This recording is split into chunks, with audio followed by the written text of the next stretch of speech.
是在拆装空调的时候，避免不了这二层阀损坏。现在把拆开看一下，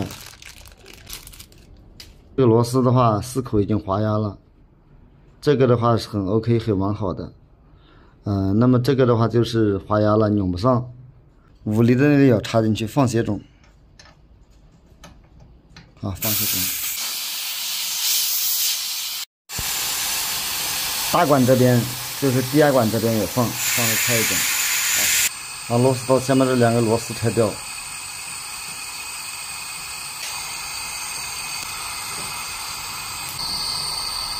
牵引割刀，把这一段割掉。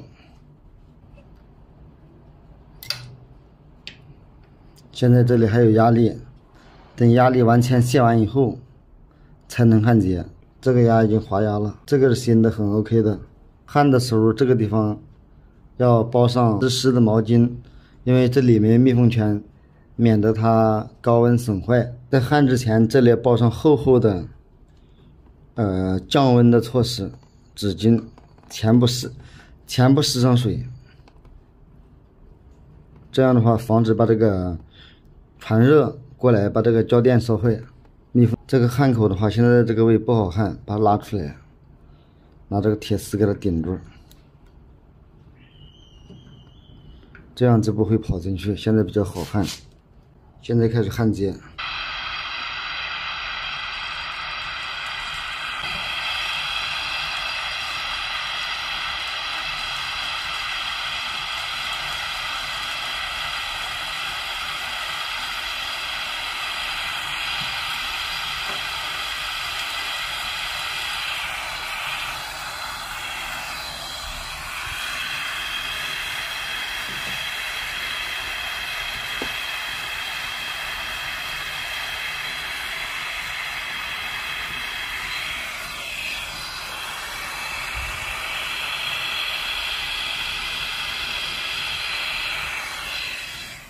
现在就已经焊接 OK 了，施压减漏，不漏的话就装起来了。这个纸巾的话是起了很大的作用。先把上面大阀关好，小阀是开的，给它开到位。我们从这里先加一点压试一下，检一下这个地方漏不漏。这里是刚刚焊的，如果不漏的话就装进去了。开始开压力表，现在压力过来了，准备好的泡沫水。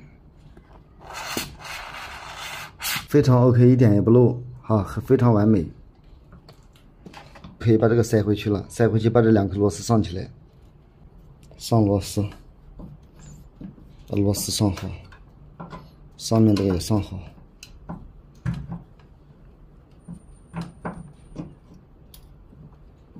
阀子更换完成了，更换完成以后开始泄压。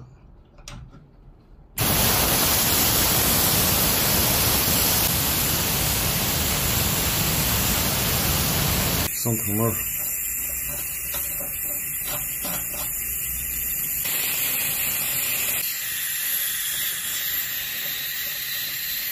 这个2层阀就算更换完成了啊。这个也叫2层阀，也叫高压阀，也叫小阀啊。更换完成啊。大家喜欢的话，关注加点赞，评论区留言啊。